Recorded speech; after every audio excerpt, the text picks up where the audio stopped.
estamos aqui de despedida e esperamos que ele goste do nosso último trabalho. Então, eu sou Maria Linalva e aqui o nosso grupo é formado por Guilherme, Jéssica Samara, Natália Rayane, Erika Valério, Matheus Rangel. e é uma grande satisfação estarmos aqui hoje produzindo esse último trabalho. E aí esperamos que vocês possam aproveitar de forma sincera o que a gente irá, vamos dizer assim, destacar durante esse vídeo, durante essa nossa teleaula.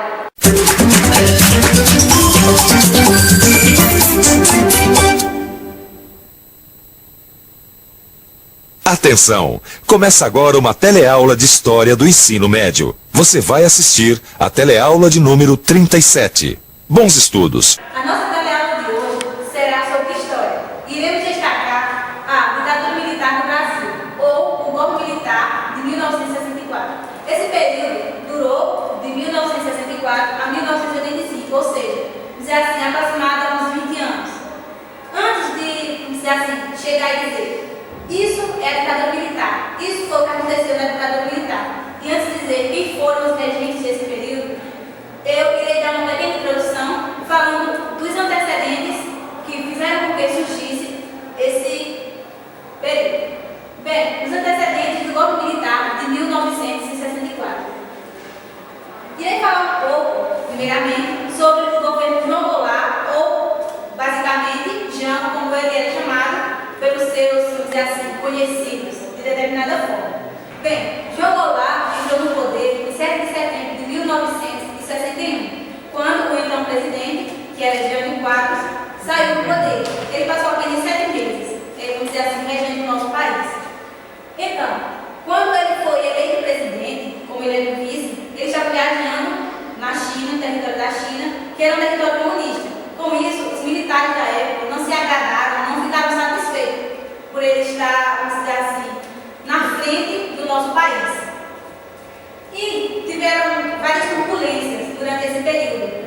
O Brasil acabou, vamos dizer assim, não se desenvolvendo tão bem quanto era para se desenvolver. A inflação acabou aumentando, vamos dizer assim, inexplicavelmente. E tanto a população quanto os militares estavam, vamos dizer assim, decepcionados com esse novo governo. O que eu tenho falado antes também, como eu citei, o aumento da inflação, teve também que Goulart ele vai ser acusado de ser comunista, ou seja, ele vai ser acusado de estar aliado na União Soviética com Cuba. E como o nosso país ele era contra o comunismo, isso vai gerar uma enorme bola de neve que vai aumentando a cada instante. Temos também a União Democrática Nacional. E temos aqui o estopim do golpe militar de 1964. Goulart ele vai discursar apoiando o movimento socialista. Isso vai ser o estopim para esse golpe militar. Por quê? É como se ele tivesse, os militares acabaram interpretando como se ele estivesse apoiando a União Soviética, apoiando o comunismo.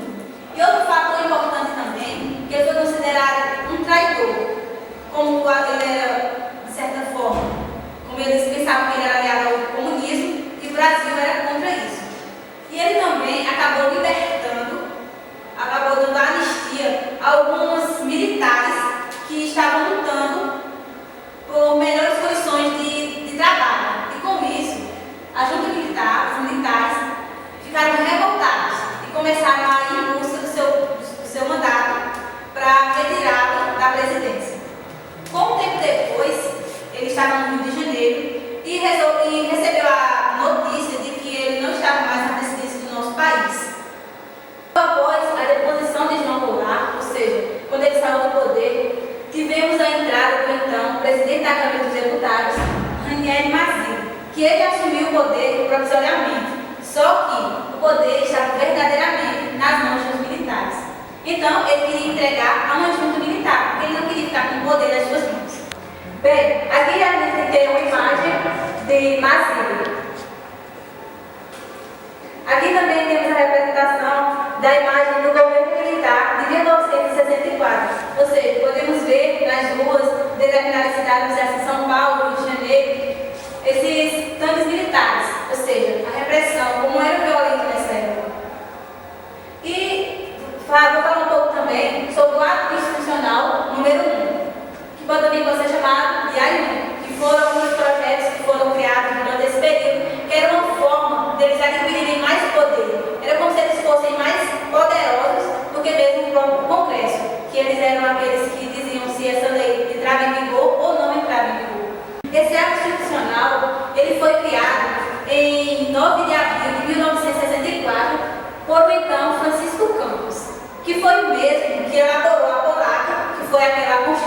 Constituição do Estado Novo, que foi outorgada, ou seja, que foi imposta pelo presidente Vargas. Esse ato institucional, ele, vamos dizer assim, ele ampliava o poder presidencial, ou seja, ele dizia de determinada forma.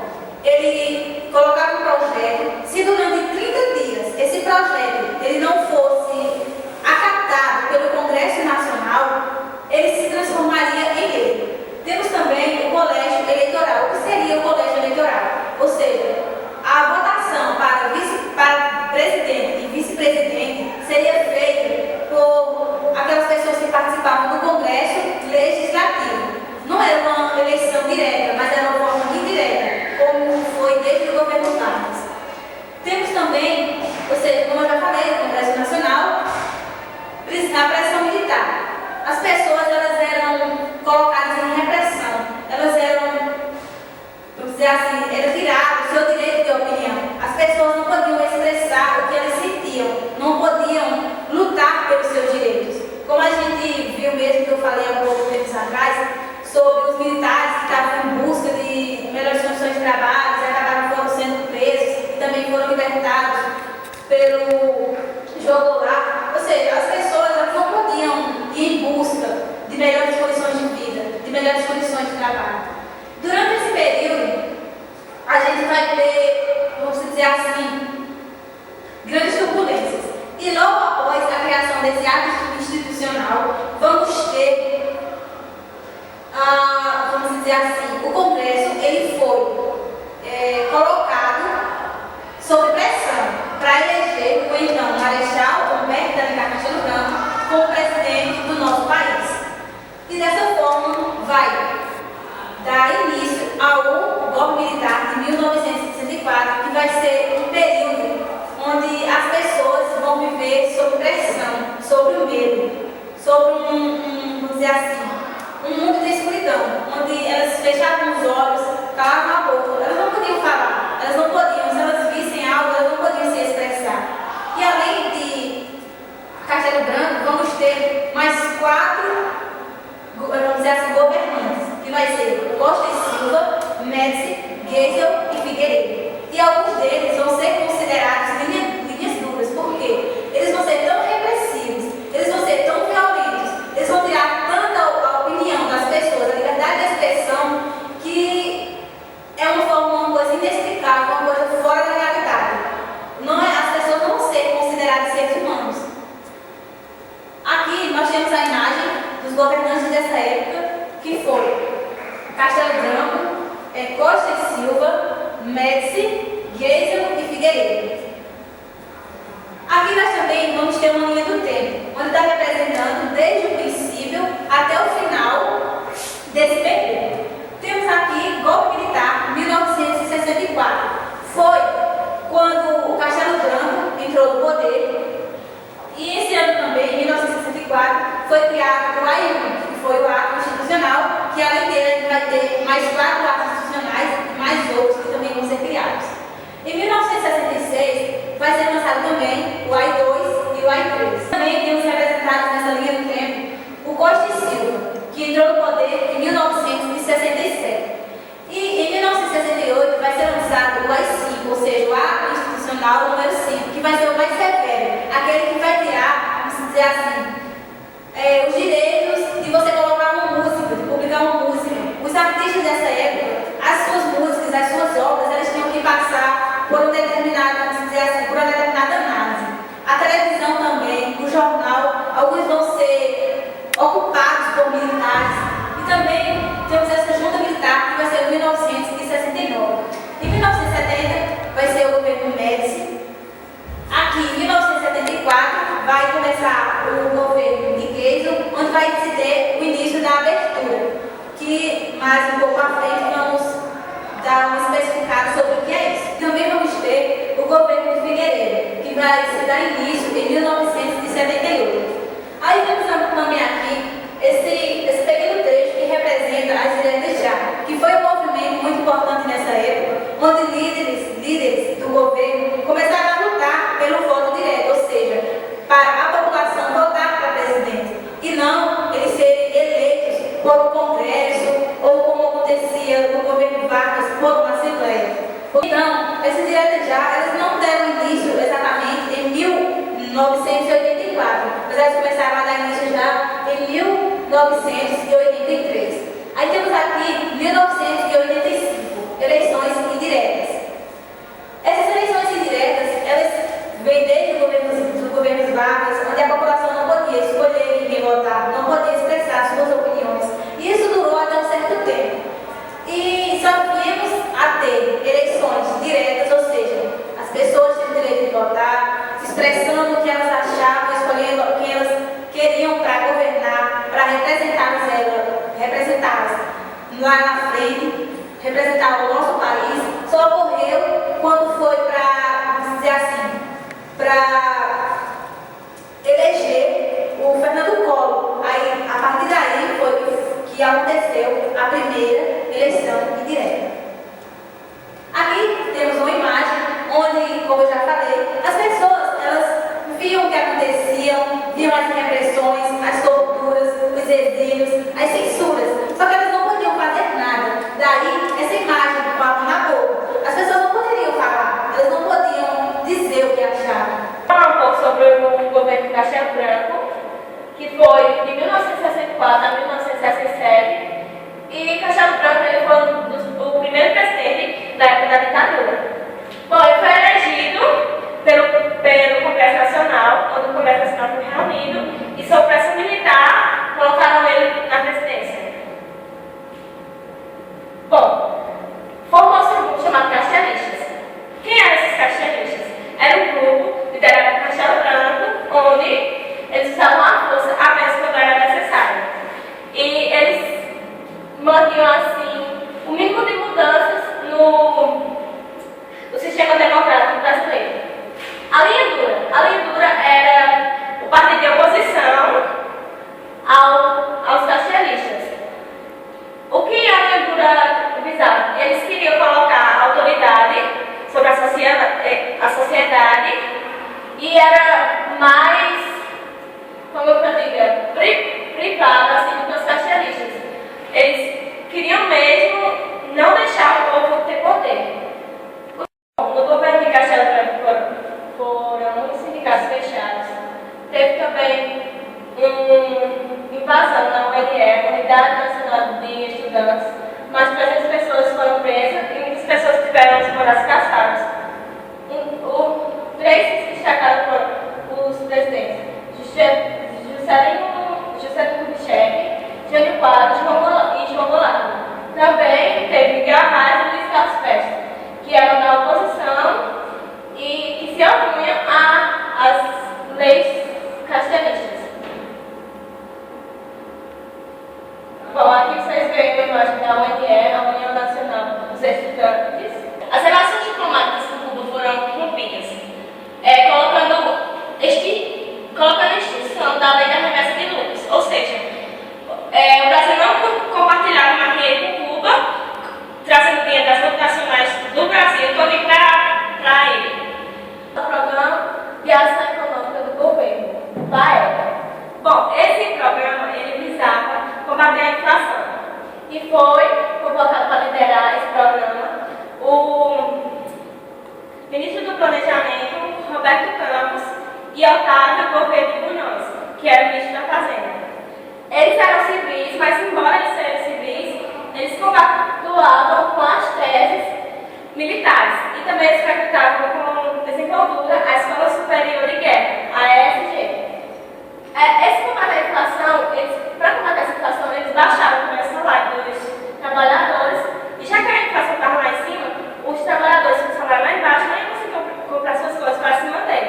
Os trabalhadores com isso ficaram insatisfeitos. Bom, agora vamos falar sobre o Ato Institucional 2, ou AI-2. O que dizia o AI-2?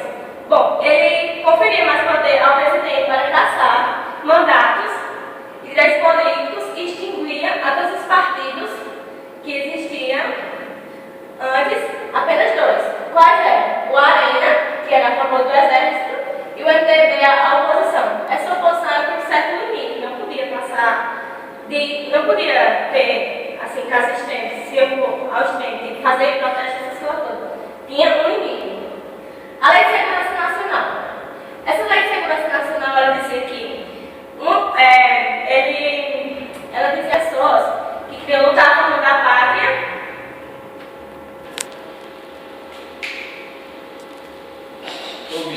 Olha, pra cá. Que legal, Vai, já tá gravando. Bom, agora vamos falar sobre esses partidos políticos que foram extintos. Ficaram só dois, que foi o AE, que era a favor do exército, ou seja, que apoiava, e o MDB, que era a oposição, que lutava contra o exército. Aí, dessa oposição foi criada a Lei de Segurança Nacional, que visava unir aqueles que se diziam inimigos da pátria, esses que se opunham a essas leis que foram criadas por Castelo Branco. Bom, o AI-3, o que foi o AI-3? O AI-3 foi um ato institucional que pôs fim às eleições diretas. Ou seja, os governadores e os prefeitos das capitais não eram mais elegidos por votações normais. Os governadores eram elegidos pelos presidentes e os prefeitos pelos governadores. Bom, nessa imagem a gente pode ver, de um lado o MDB e do outro lado a arena. A gente pode ver que eles estão lutando esgrima, ou seja, porque um era oposto ao outro, um queria derrubar o outro. Bom, aí a gente vê o AI-4.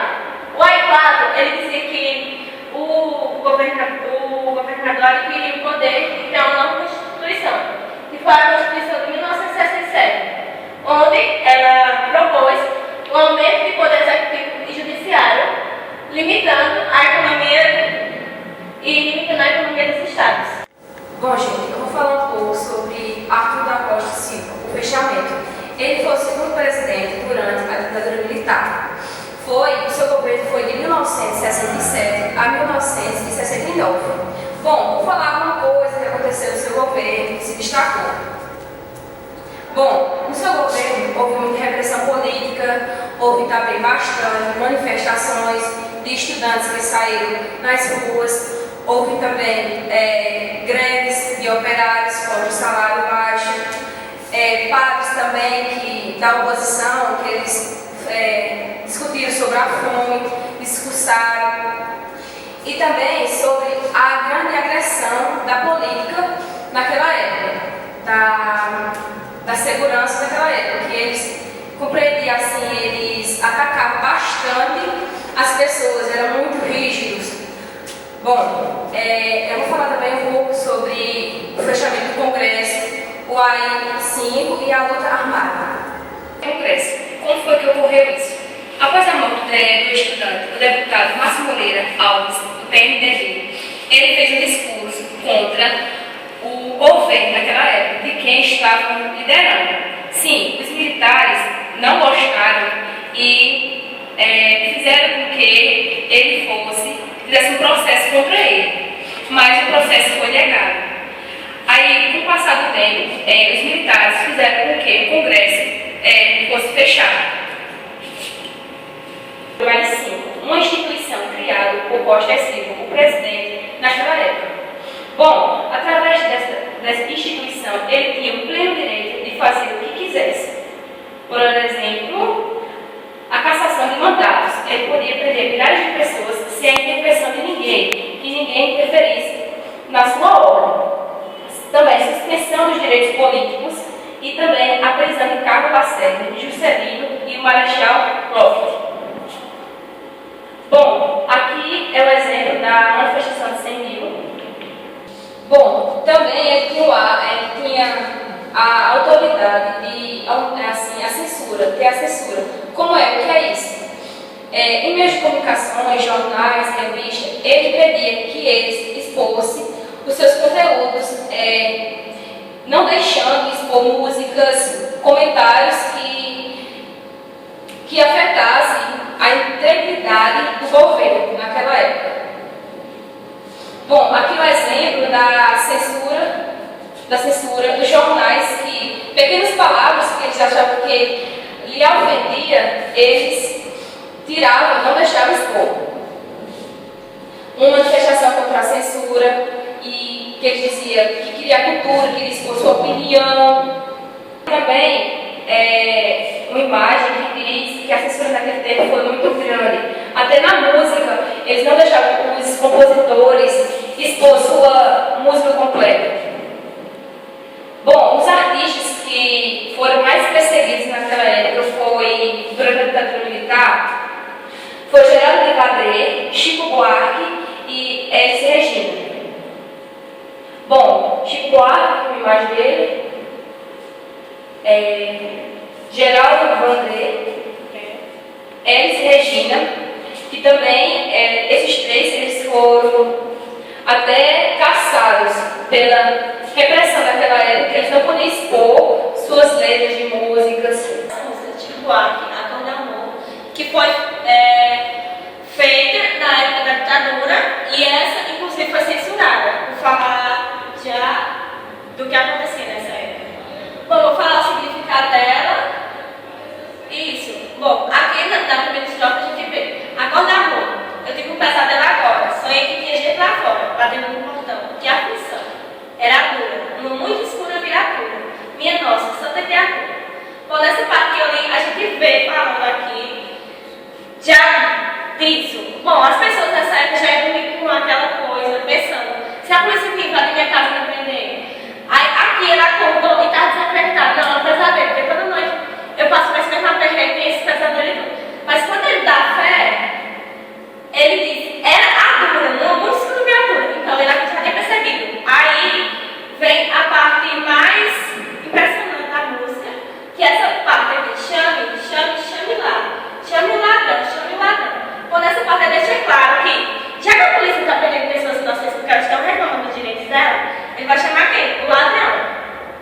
Aí nessa segunda estrofe já fala: acorda, amor, não é mais pesadelo nada. Tem gente já no fundo da escada, fazendo confusão, que aflição. São os homens, e eu aqui parado, de pijama. Eu não gosto de passar vexame. Chame, chame, chame. Chame o ladrão, chame o ladrão. Bom, aqui ele diz: não é mais pesadelo, caso acordado, já sabe que é a polícia mesmo. Aí ele vai: tem gente lá no fundo da escada, ou seja, eles vão invadir a casa, já vão subir na escada para pegar eles. Aí, fazendo confusão, ou seja, fazendo confusão está assim, que eles estão brigando, está se referindo que eles estão por aqui, onde é que será que eles estão? Tipo isso, querendo saber onde é que as pessoas que estão na casa estão para se prender. Aí, aqui ele já diz: são os homens, ou seja, a polícia, porque sempre a gente teve até costume: os homens pegaram minha mão, tipo isso, ou seja, se referindo à polícia. Eu aqui parado de pijama, ou seja, ele não estava esperando isso, ele estava de pijama, lá estava parado, ele estava em choque, ele não tinha corrido ainda, ele não tinha para onde correr também. Aí, ele diz aqui: eu não gosto de passar vexame. Chame, chame, chame, chame o ladrão. Ou seja, quando a gente está sendo roubado, a gente chama a polícia. Já nesse caso, ele estava passando lá o vexame e foi chamar o ladrão, porque a polícia não ia acudir. Já que a polícia está fazendo isso, como é que ele ia acudir? Aí, aqui, ó, se eu demorar uns meses, convém às vezes você sofrer. Mas depois de um ano, eu não vindo, põe a roupa de domingo e pode me esquecer. Nessa parte, se eu demorar uns meses, é porque muita gente era presa, passava uns meses e depois era solta. Mas aí, se já passavam anos, podia ter essa esperança, a pessoa já poderia estar morta. Aí ele coloca: mas depois de um ano eu não vindo, ou seja, ele poderia estar morto, põe a roupa de domingo, ou seja, antigamente as pessoas tinham o costume de vestir uma roupa preta dia de domingo para ir para a missa. Aí essa roupa de domingo representava tanto o luto como a missa, para rezar para ele. E pode me esquecer, ou seja, morrer e me esqueça. Acorda, amor, que o bicho é bravo e não sossega. Se você corre, o bicho pega, e se fica, eu não sei não.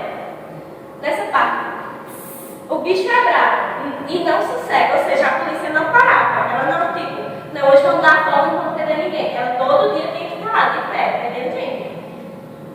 Se você corre, o bicho pega, ou seja, se corresse, não adiantava correr. Você podia se esconder, você podia ir para onde você quisesse, você tinha que se pegar. E se ficar, aí já sabe, né? Piora a situação. Atenção, não demora, dia desse chega a sua hora. Não discuta à toa, não reclame. Chame lá, chame, chame, chame o ladrão, chame o ladrão, chame o ladrão. Ou seja, nessa parte ele diz: dia desse chega a sua hora, não discuta à toa, não, clame. Ou seja, chega a sua hora quer dizer que, tipo, qualquer pessoa pode ser presa. A qualquer instante você pode chegar, pode vir a polícia e derrubar a sua casa. Pronto, derrubar a sua casa. Ou seja, aí aqui nesse último verso que está aí, parênteses a gente vê: não esqueça a escova, o sabonete e o violão. Ou seja, já está querendo dizer assim: eu vou fugir, então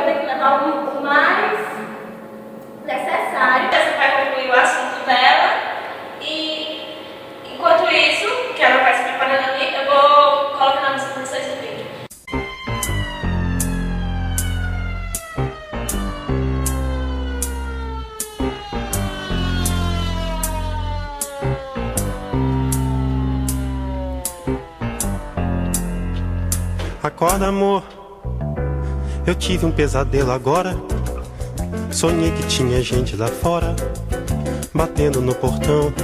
Que aflição era dura, numa muito escura viatura. Minha nossa santa criatura, chame, chame-la, chame-la, chame, chame o ladrão, chame o ladrão. Acorda, amor, não é mais pesadelo nada. Tem gente já no vão de escada, fazendo confusão. Que aflição são os homens, e eu aqui parado de pijama. Eu não gosto de passar vexame. Chame, chame, chame-la, chame o ladrão, chame o ladrão. Se eu demorar uns meses, convém às vezes você sofrer.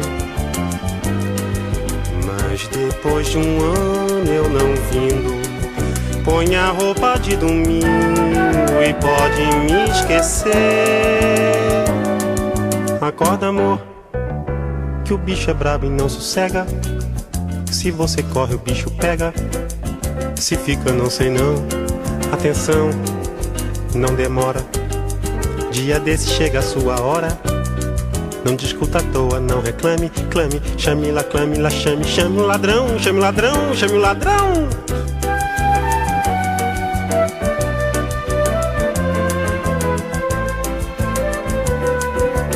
Não esqueça a escova, o sabonete, o violão.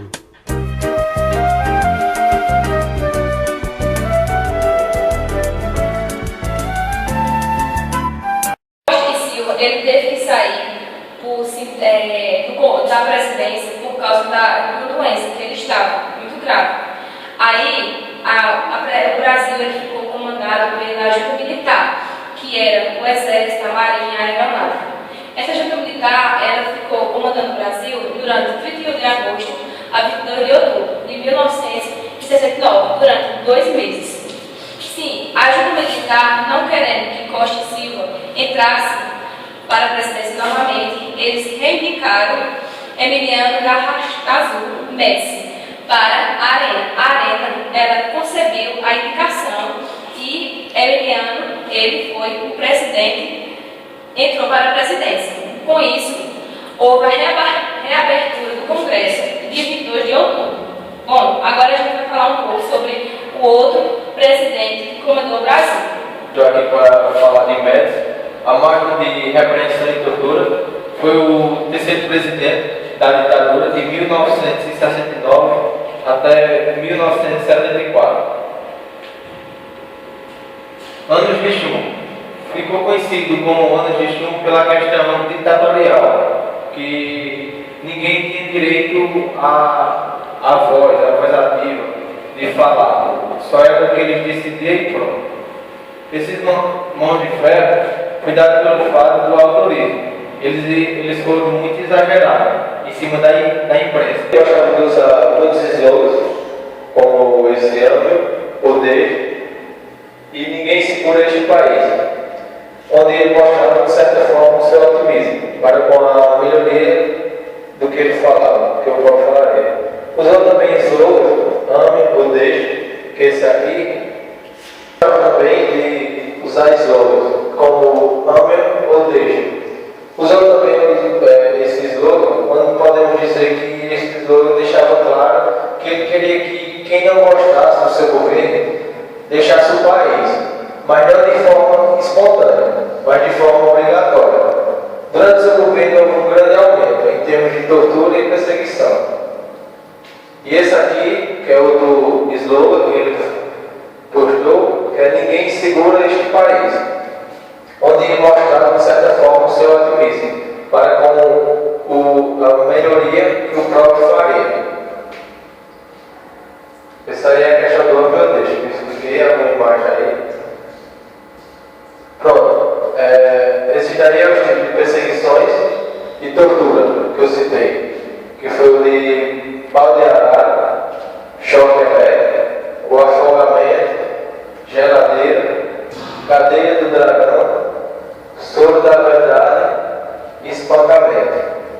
Isso tudo pelo fato de não ser do governo. Aí a tortura, o afogamento, lugar econômico que foi um crescimento favorável na economia do nosso Brasil. Aí ele cita aqui alguns. Delfim Neto, que era o ministro da Fazenda, que fez com que a nossa economia crescesse com uma forma gigantesca. O crescimento das exportações, que é quando estavam exportando produtos para outros países. Esse empréstimo exterior foi quando o Brasil fez vários empréstimos, foi onde também prejudicou, onde teve uma grande crise financeiramente. Esse arrojo salarial, que foi a diminuição do salário. Temos a inflação, que aumentou também. As dívidas externas, que o Brasil tinha, também aumentou. E a crise econômica. Temos aqui os atos terroristas de esquerda, que é dos fóruns da ditadura, que nem toda a sociedade saberia que tinha espancamento, alguma coisa do tipo. Rio Niterói, que é o Porto de Niterói, que foi uma das criações de Médicos, a hidrelétrica de Itaipu, a rodovia Transamazônica, e esse Mobral, Inca e PIS foi alguns projetos que ele criou. Aqui temos a ponte de Niterói, ponte das criações de Médicos, ali também a construção. Aqui temos a hidrelétrica e ali a rodovia Transamazônica que ele criou. Falar um pouco sobre Ernesto Geisel.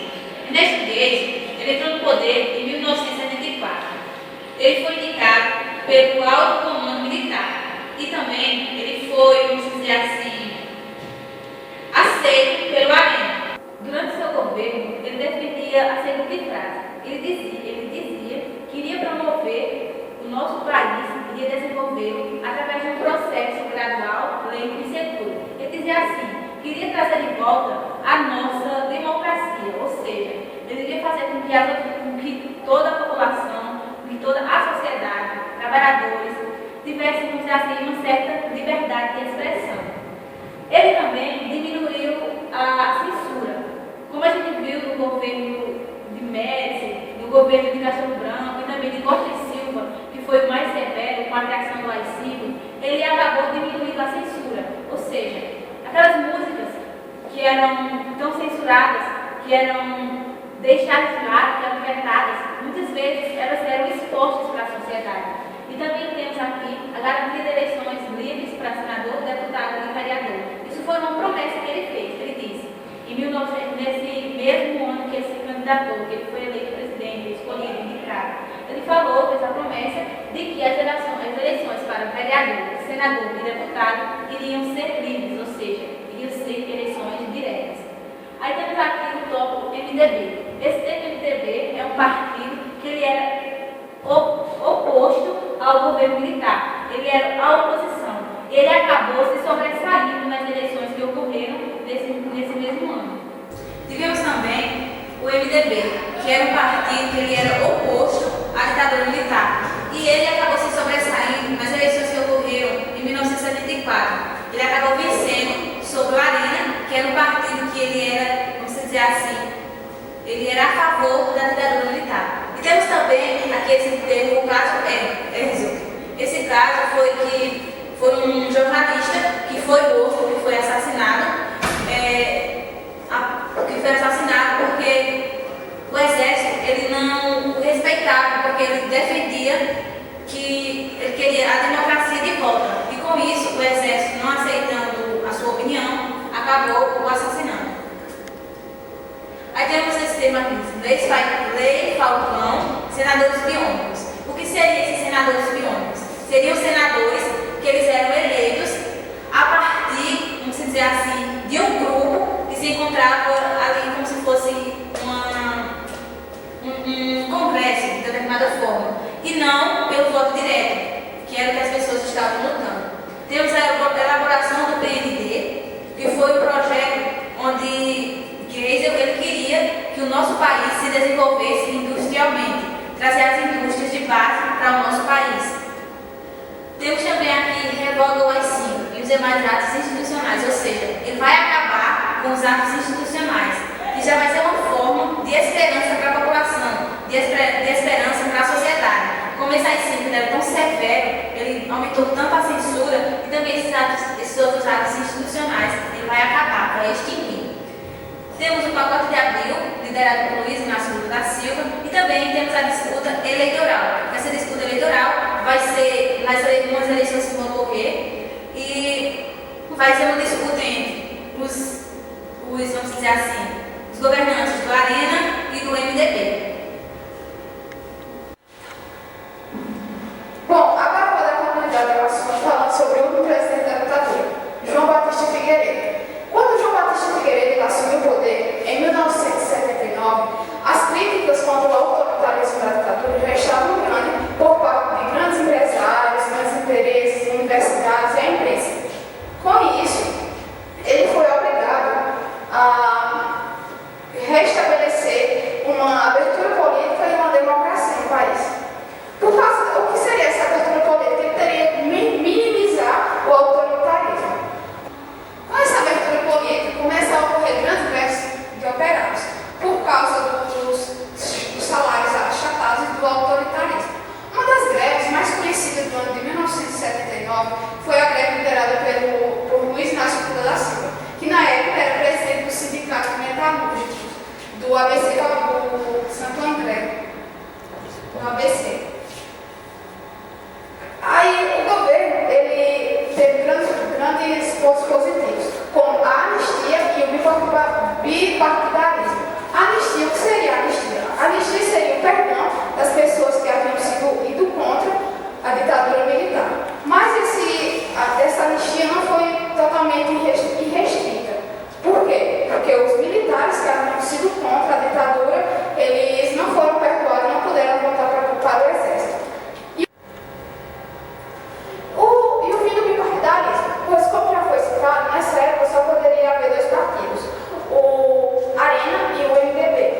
E agora, depois do fim do bipartidarismo, pode ser criado novos partidos e reaparecer outros antigos.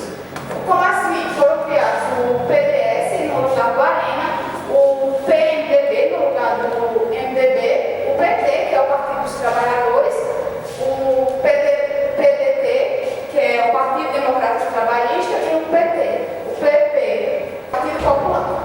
Também teve alguns pontos que o governo Figueiredo não conseguiu melhorar, que foi a dívida externa, a inflação e o desemprego. A dívida externa, ela aumentou muito porque os governos eles queriam muito dinheiro emprestado ao Fundo Monetário Internacional, o FMI. E assim, eles não tinham como pagar aquele primeiro empréstimo, então eles pediam outro para tentar pagar o primeiro. E assim só ia crescendo mais. A inflação, ela subiu muito no governo Figueiredo, ela subiu quase de 200%. E quem mais sofreu com isso eram os trabalhadores, porque como o salário deles era muito pequeno, eles sofriam todos os dias com a elevação dos preços de vida, dos produtos, para eles conseguirem sobreviver. Ocorrendo até saque em lojas, supermercados. Outra coisa que ele não conseguiu melhorar foi o desemprego, que ocorria porque ele não investiu no setor produtivo e com isso agravava muito a situação dos trabalhadores, pois eles não tinham mais como trabalhar, porque como não tinha investimento no setor produtivo, eles não tinham lugares, aumentando muito o desemprego. Então, o governo Figueiredo também, ele restituiu as eleições diretas apenas para governadores. E no ano de 1985, ocorreu a primeira eleição para governador. E a população, como já estava muito revoltada por causa dessas crises, elegeu muitas pessoas de partidos opostos ao dele. E só depois de 18 anos de ditadura, conseguimos eleger um governador por voto direto. E esses governadores, eles deram a ideia de eleger também um presidente por voto direto. Aqui temos uma imagem das greves operárias lideradas por Luiz Inácio Lula da Silva. E a anistia, algumas imagens que foram liberadas durante a época. Eu vou explicar para vocês sobre o Direto de Escravo. Bem, Direto de Escravo, como vocês estão vendo aqui, foi um movimento de realmente 300 mil pessoas na Praça da Sé, em São Paulo, em busca do direito de votar. E o direto já também teve o agravamento da inflação e o aumento de dívidas externas, que resultou no choque entre o FMI e o governo brasileiro, cujo ônus ela recaía sobre o governo militar, que mobilizaram a sociedade. Antes desse cenário econômico adverso e do fortalecimento político dos partidos e movimentos sociais, o PT ele criou, no início de 1983, um movimento de direita já, que era uma tentativa de pressionar os militares e acelerar a reabertura democrática, levando a ser consolidada pela sociedade. Mas a direita já só decolou quando o PMDB entrou em peso na campanha, puxando com o apoio do deputado federal Ulisses Guimarães, presidente do partido, a pressão pelo direito legítimo da sociedade de escolher seu presidente.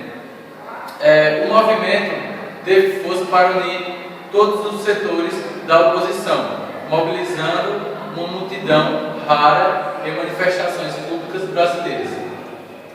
Em São Paulo, em abril de 1984, mais de 1 milhão de pessoas se reuniram nos comícios do Vale do Anhangabaú.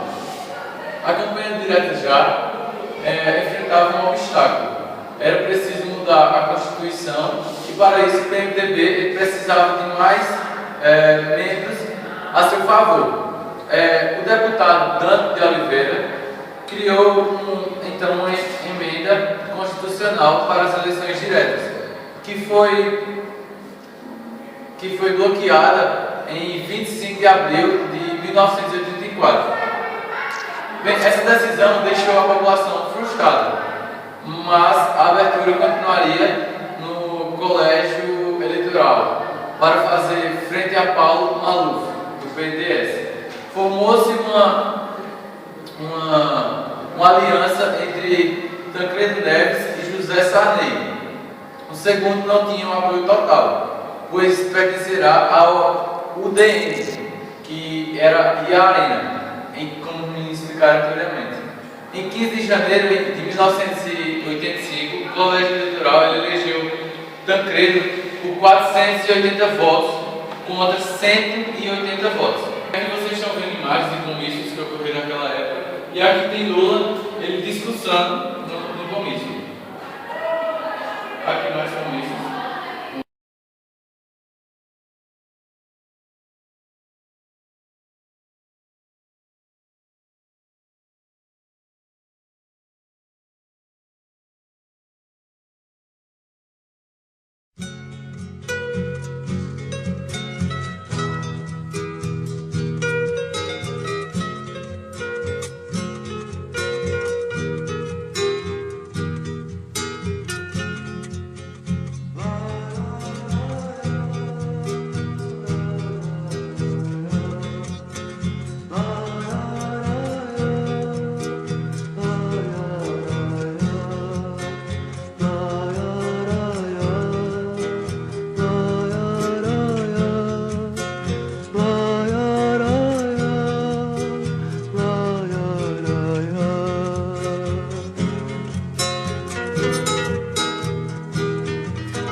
Caminhando e cantando e seguindo a canção, somos todos iguais, braços dados ou não, nas escolas, nas ruas, campos, construções, caminhando e cantando e seguindo a canção.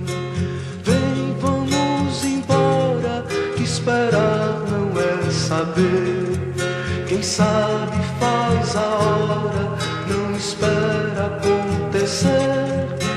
Vem, vamos embora, que esperar não é saber. Quem sabe faz a hora,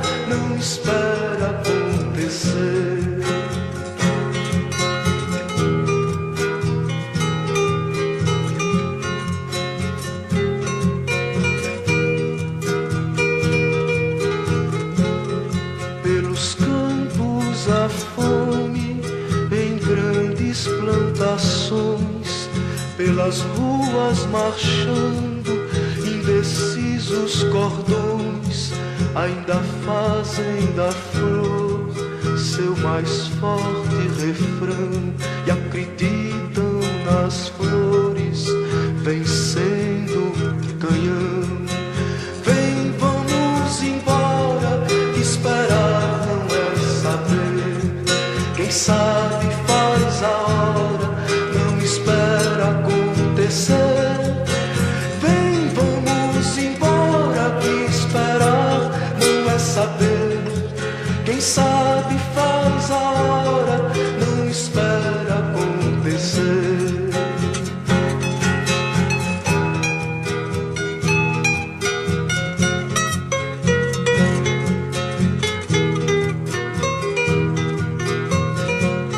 Há soldados armados, amados ou não, quase todos perdidos, de armas na mão.